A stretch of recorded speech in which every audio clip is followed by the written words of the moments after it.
मनुष्य महान है और उससे भी महान है उसका भगवान।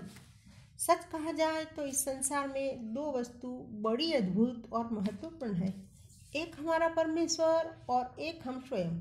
इन दो से बढ़कर और कुछ आश्चर्यजनक और सामर्थ्य संपन्न तत्व इस दुनिया में हमारे लिए हो ही नहीं सकते। यदि अपनी महिमा और क्षमता को समझ लिया जाए और उसका बुद्धिमत्ता एवं व्यवस्था के साथ उपयोग किया जाए तो उसका परिणाम इतना बड़ा हो सकता है कि संसार के साथ ही हम स्वयं उसे देखकर दंग रह जाए। मनुष्य देखने में जितना तुच्छ और हेय लगता है, वस्तुतः वैसा है नहीं। उसकी संभावनाएं अनंत है।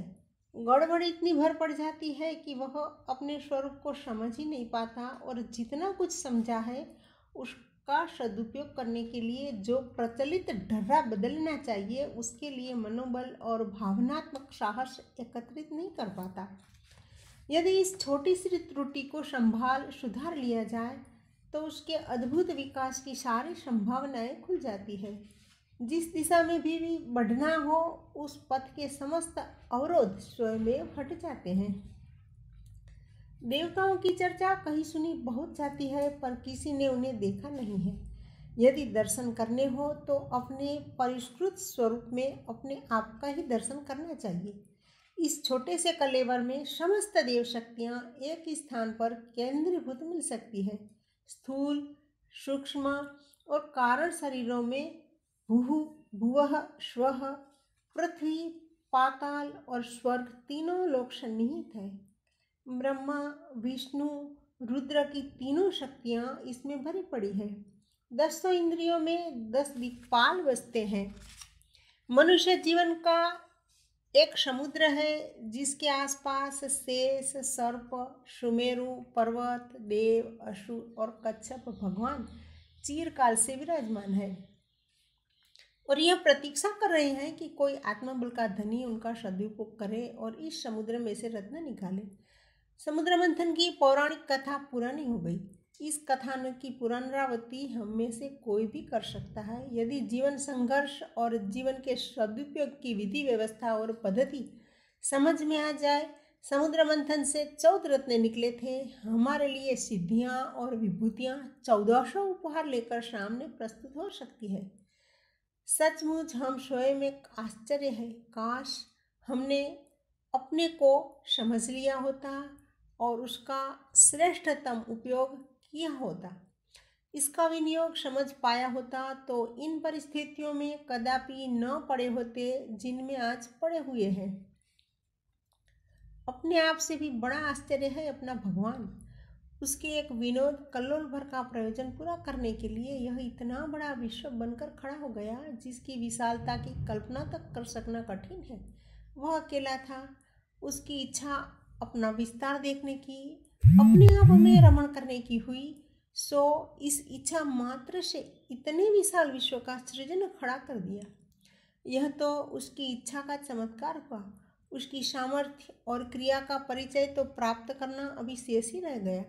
मनुष्य मुद्दतों से प्रकृति के रहस्य जानने और उसकी इथर, विद्युत, आणविक आदि शक्तियों के उपयोग का मर्म समझने के लिए चिरकाल से प्रयत्न कर रहा है। इस पुरुषार्थ से उसे कुछ मिला भी है। उसका परिणाम इतना ही है कि एक छोटा बच्चा इस गुब्बारे को पाकर उछल कूद ही सके और प्रकृति के जितने रहस्य अभी जानने को शेष है उसकी तुलना में प्राप्त उपलब्धियां उतनी कम है जितना कि पर्वत की तुलना में धूलि का एक कण। भगवान की अगणित कृतियों से अति तुच्छ सी कृति अपनी धरती का वैभव इतना विशाल है कि मनुष्य की तृष्णा, इच्छा और कल्पना से असंख्य गुना वैभव उसमें भरा पड़ा है।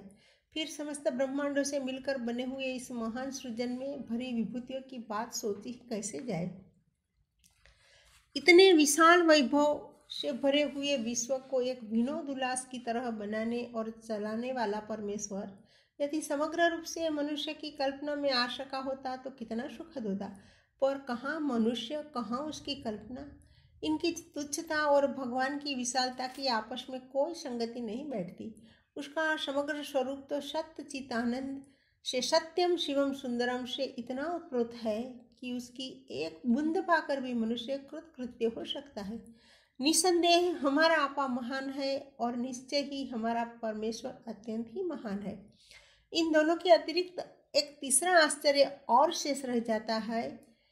इन दोनों के मिलन से उत्पन्न होने वाली वह धारा जिसमें संतोष और शांति की, आनंद और उल्लास की, सुख और साधनों की असीम तरंगे निरंतर उद्भूत होती रहती है।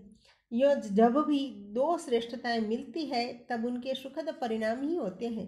ऋण और घन विद्युत धाराएं मिलकर रोमांचकारी शक्ति प्रवाह में परिणित हो जाती है और उनके द्वारा अनोखे काम संपन्न होते हैं। स्त्री और पुरुष का मिलन न केवल हृदय की कली को खिला देता है वरन एक नए परिवार, एक नए समाज का सृजन ही आरंभ कर देता है। आत्मा और परमात्मा का मिलन कितना सुखद, कितना सक्षम और कितना अद्भुत हो सकता है, इसकी कल्पना भी कर सकना यदि हमारे लिए संभव हो रहा होता तो तृष्णा वासना की जिस पूर्ण परितृप्ति के लिए मृगमरीचिका में भटकते फिर रहे हैं उसे छोड़कर अपनी गतिविधियां उस दिशा में बदलते जिसमें उस परम मिलन से उत्पन्न होने वाली अजस्त्र शांति और शक्ति की संभावना प्रत्यक्ष प्रस्तुत होती है। आत्मा और परमात्मा की दो परम सत्ताओं के परस्पर मिलन के प्रयत्नों को ही योग कहते हैं। योग शब्द का अर्थ ही जोड़ना या मिलन है। किसका जोड़, किससे जोड़, इसका एक ही उत्तर है, आत्मा से परमात्मा का मिलन। यह प्रक्रिया संपन्न की जा सके तो उसके परिणाम और फलितार्थ भी उतने ही अद्भुत हो सकते हैं जितने कि दोनों तत्व स्वयं में अद्भुत है। बूंद समुद्र में मिल जाए तो वह खोती कुछ नहीं, अपनी व्यापकता बढ़ाकर स्वयं समुद्र बन जाती है। पानी दूध में मिलकर कुछ खोता नहीं, अपना मूल्य ही बढ़ा लेता है। लोहा पारस को छूकर घाटे में थोड़े ही रहता है, यह स्पर्श उसके समान की वृद्धि करता है। आत्मा और परमात्मा का मिलन निसंदेह आत्मा के लिए बहुत ही श्रेयस्कर है, पर इसके योगदान से परमात्मा भी कम प्रसन्न नहीं होते। इस व्यक्त विश्व में उसकी अव्यक्त सत्ता रहस्यमय ही बनी रहती है। जो हो रहा है वह पर्दे के पीछे अदृश्य ही तो है। उसे मूर्तिमान दृश्य बनाने के लिए ही तो यह विश्व सृजा गया था। जड़ पदार्थों से वह प्रयोजन पूरा कहाँ होता है। चैतन्य जीवधारी के बिना इस धरती का समस्त वैभव सूना अनजाना ही पड़ा रहेगा। पदार्थों का मूल्य तभी है जब उनका उपयोग संभव हो और उपयोग चेतन आत्मा ही कर सकती है। इस विश्व में जो चेतन समाया हुआ है उसका प्रतीक प्रतिनिधि मनुष्य है। मनुष्य के सहयोग के बिना परमात्मा का वह प्रयोजन पूरा नहीं होता जिसके निमित्त इस सृष्टि को सृजा गया था। परमेश्वर अकेला था, उसने बहुत होने की इच्छा की। बहुत बने तो जरूर, यदि उसके अनुरूप उस जैसे न हुए तो उस सृजन का उद्देश्य कहाँ पूरा हुआ। आनंद तो समान स्तर की उपलब्धि में ही होता है। बंदर और सुअर का साथ कहाँ जमेगा। आदमी की शादी कुतिया से कैसे होगी। पानी में लोहा कैसे धुलेगा। बच्चों का खेल बच्चों में और विद्वानों की गोष्ठी विद्वानों में ही जमती है। हलवाई और पहलवान का संग कब तक चलेगा। कसाई और पंडित की दिशा अलग अलग है। मनुष्य में ऐसे भी कम नहीं है जो परमेश्वर की इच्छा और दिशा से बिल्कुल विमुख होकर चलते हैं। असुरता को पसंद और वर्ण करने वाले लोगों भी कहाँ कम है। सच पूछा जाए तो माया ने सभी की बुद्धि को तमस्याच्छन्न बनाकर अज्ञान अंधकार में भटका दिया है और वे सुख की तलाश आत्म तत्वों में करने की अपेक्षा उन जड़ पदार्थों में करते हैं जहाँ उसके मिलन की कोई संभावना नहीं है। मृग तृष्णा में भटकने का दोष बेचारे ना समझ हिरन पर ही लगाया जाता है।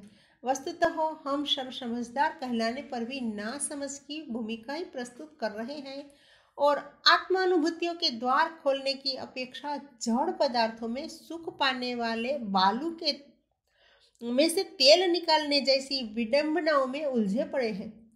जिस उपहास्यास्पद स्थिति में हमारा चेतन उलझ गया है उसमें न सुख मिलता है न शांति ही, उल्टी शोक संताप भरी उलझने ही सामने आकर खिन्नता उत्पन्न करती है। इन परिस्थितियों में उलझे हुए ईश्वर की अभिषिप्त दिशा में चलने और उसके विनोद में सहचर बनने वाले व्यक्ति बनते ही कहाँ हैं। अंधी भेड़ों के तरह हम सब शैतान के बाड़े में घस गए हैं।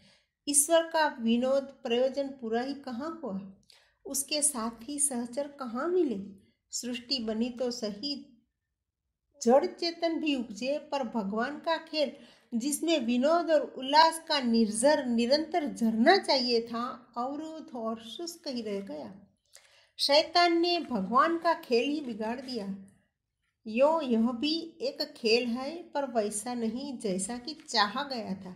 इस व्यवधान को हटा सकने में समर्थ आत्माएं परमात्मा की विनोद मंडली में सम्मिलित हो जाती है। वे उसकी प्रसन्नता का कारण भी बनती है। अपने को जो परमेश्वर के समीप ले पहुँचते हैं, इस विश्व को अधिक सुंदर बनाने के भगवत प्रयोजन में साथी बनते हैं। निसंदेह वे परमात्मा की प्रसन्नता को बढ़ाते हैं और उसके इस संसार की गरिमा को प्रखर बनाते हैं। ऐसी आत्माओं का मिलन परमात्मा को बहुत प्रिय एवं संतोषजनक ही लगता है। भक्त भगवान को तलाशता है और भगवान भक्त को ढूंढते हैं। कैसी आंख मिचौली है कि कोई किसी को मिल ही नहीं पाता। तथाकथित भक्तों की कमी नहीं, वे तलाशते भी हैं पर मिल नहीं पाते। इसीलिए न उन्हें भगवान का स्वरूप मालूम है, न प्रयोजन, न मिलने का मार्ग। खुशामद और रिश्वत मनुष्यों को आकर्षित करने वाला फूहड़ तरीका ही लोगों के अभ्यास में रहता है, सो वे उसे भी भगवान पर प्रयुक्त करते रहते हैं। लंबी चौड़ी शब्दावली का उच्चारण करके भगवान को इस प्रकार बहकाने का प्रयत्न करते हैं मानो वह उच्चारण को ही यथार्थ समझता हो और मानो अंतरंग की स्थिति का उसे पता ही न हो। स्तोत्र, पाठ और कीर्तनों की बौंडर हमें सुनाई पड़ती है। यदि उसके मूल में मिलन की भावना भी सन्निहित रही होती तो कितना अच्छा होता, पर मिलन का तो अर्थ ही नहीं समझा जा सका। मिलन का अर्थ होता है समर्पण, समर्पण का अर्थ है विलीन होना। बूंद जब समुद्र में मिलती है तो अपना स्वरूप, अपना स्वभाव सभी खो देती है और समुद्र की तरह ही लहराने लगती है। चूंकि समुद्र खारा है, इसीलिए बूंद अपने में भी खारापन ही भर लेती है। कोई ऐसा चिन्ह शेष ही नहीं रहने देती जिससे उसका अस्तित्व अलग से पहचाना जा सके। ईश्वर से मिलन का अर्थ है अपने आप में गुण, कर्म, स्वभाव की दृष्टि से ईश्वर जैसा ही बना लेना और अपनी आकांक्षाओं तथा गतिविधियों को वैसा बना लेना जैसा कि ईश्वर का ही है अथवा उससे हमसे अभिष्ट है। मिलन का इतना दायरा जो समझ सकता है, उसी की चेष्टाएं तद अनुरूप हो सकती है। जिसने वस्तुस्थिति को समझा नहीं, वह चापलूसी का, खुशामदखोरी का धंधा अपनाकर वैसे ईश्वर को भी अपने वाक जाल में बांधना चाहता है, जैसे कि अहंकारी और मूर्ख लोगों को चापलूस अपने जाल में फंसाकर अपना उल्लू सीधा करते हैं। दूसरा तरीका ओछे लोगों को कुछ प्रलोभन या रिश्वत देकर किसी को अपने पक्ष में करने का रहता है। वे इस हथियार से ही लोगों से अपना मतलब निकालते हैं। थोड़ी रिश्वत देकर फायदा उठाने की कला उन्हें मालूम रहती है। ऐसे ही ईश्वर को भी थोड़ा प्रसाद, वस्त्र, छत्र, मंदिर आदि के प्रलोभन देकर उससे अपनी भौतिक आकांक्षाएं पूरा कर लेने की बात लगाते रहते हैं। वे याचनाएं उनके पुरुषार्थ के अनुरूप है या नहीं, उन्हें संभालने, सदुपयोग कर सकने की क्षमता भी है या नहीं, वे नीति, न्याय एवं औचित्य युक्त है भी या नहीं, इतना सोचने की उसे फुर्सत कहाँ है। ईश्वर हमारी कामनाएं पूरी करे और बदले में थोड़ा उपहार रिश्वत के रूप में हम दे दे, इतनी ही बुद्धि इन तथाकथित भक्तों की काम करती है और वे शब्द आडंबर तथा उपहार प्रलोभन के तुच्छ आधारों से ऊंची बात सोच ही नहीं पाते। फलस्वरूप उन्हें खाली हाथ ही रहना पड़ता है। इन तथाकथित भक्तों में से किसी को भी भगवान नहीं मिलता और उनके सारे क्रियाकृत्य निष्फल चले जाते हैं। भगवान को भी भक्त नहीं मिलते और उसे भी इस उपलब्धि के आनंद से वंचित रहना पड़ता है। माता बच्चे को गोद में तब उठाती है जब उसकी टटी से सनी हुई देह की सफाई हो जाती है। बच्चा भले ही रोता रहे, पर जब तक वह गंदगी से सना है गोदी में नहीं उठा जाएगा। उसे माता की निष्ठुरता कहा जाए, कहते रहे, पर बात तो उसी तरह बनेगी जो उचित है। सफाई आवश्यक है, उसके बिना गाड़ी आगे नहीं बढ़ेगी। मनुष्य को अपने कषाय कल्मशों की मलिनता से धोनी ही पड़ेगी। अंतःकरण को निर्मल और निश्चल बनाना ही पड़ेगा। इसके बिना उसकी गणना उन भक्तों में न हो सकेगी जो प्रभु से मिलन का लाभ उठा सकने में अधिकारी होते हैं। दूसरा कदम है ईश्वर की इच्छा अनुसार अपने को ढाल लेने का साहस। पतिव्रता स्त्री अपने स्वभाव के आचरण एवं क्रियाकलाप को पति की इच्छा अनुसार ही ढाल देती है। इसके बिना दाम्पत्य जीवन कैसा, मिलन का आनंद कहाँ। समर्पण के आधार पर ही अद्वैत के रूप में परिणित हुआ जाता है।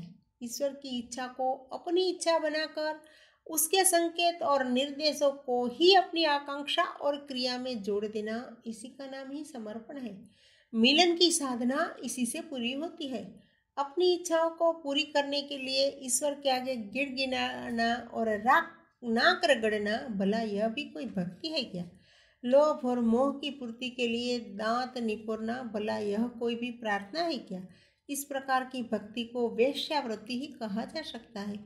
भौतिक स्वार्थ के लिए किए गए क्रियाकलापों को ईश्वर के दरबार में भक्ति संज्ञा में नहीं गिना जा सकता। वहाँ तो भक्त की कसौटी यह है कि किसने अपनी कामनाओं और वासनाओं को तिलांजलि देकर ईश्वर की इच्छा को अपनी इच्छा बनाया और उसकी मर्जी के अनुरूप चलने के लिए कठपुतली की तरह कौन तैयार हो गया। जो इस कसौटी पर खरा उतरता है वही भक्त है। भक्त भगवान को अपनी मर्जी पर चलाने के लिए विवश नहीं करता, वरन उसकी इच्छा से अपनी इच्छा मिलाकर अपनी विचार प्रणाली एवं कार्य पद्धति का पुनः निर्माण करता है। तब उसके सामने इस विश्व को अधिक सुंदर, अधिक समुन्नत और अधिक श्रेष्ठ बनाने की एकमात्र इच्छा शेष रह जाती है। अपने आप को काया की तथा परिवार की तुच्छता में आबद्ध नहीं करता, वरन सब में अपनी आत्मा को और अपनी आत्मा में सबको समाया हुआ समझकर लोक मंगल के लिए जीता है और वसुधैव कुटुंबकम के अनुरूप अपनेपन की परिधि की अति व्यापक बना लेता है। तब उसे अपनी काया ईश्वर के देव मंदिर जैसी दिखती है और अपनी संपदा ईश्वर की पवित्र मानस जैसी, जिसका उपयोग ईश्वरीय प्रयोजन के लिए ही किया जाता है। इन मान्यता को अंतःकरण में गहन श्रद्धा की तरह प्रतिष्ठापित करने वाला व्यक्ति भक्त है। उसे ईश्वर दर्शन के रूप में किसी अवतार या देवता की काल्पनिक छवि को आँख से दिख पड़ने की बात बुद्धि उठाती नहीं। वह उसे दिवा स्वप्न मात्र मानता और निरर्थक समझता है। उसका ईश्वर दर्शन अधिक वास्तविक और बुद्धि संगत होता है, जो अपनी विचारणा और प्रक्रिया में ईश्वर की प्रेरणा को चरितार्थ होते देखता है। जिसकी आत्मा में ईश्वर के सतपथ पर चलने की पुकार सुनाई पड़ती है, समझना चाहिए उसमें ईश्वर बोलता है, बात करता है, साथ रहता है और अपनी गोदी में उठाने का उपक्रम करता है। भक्ति की सार्थकता इसी स्थिति में है।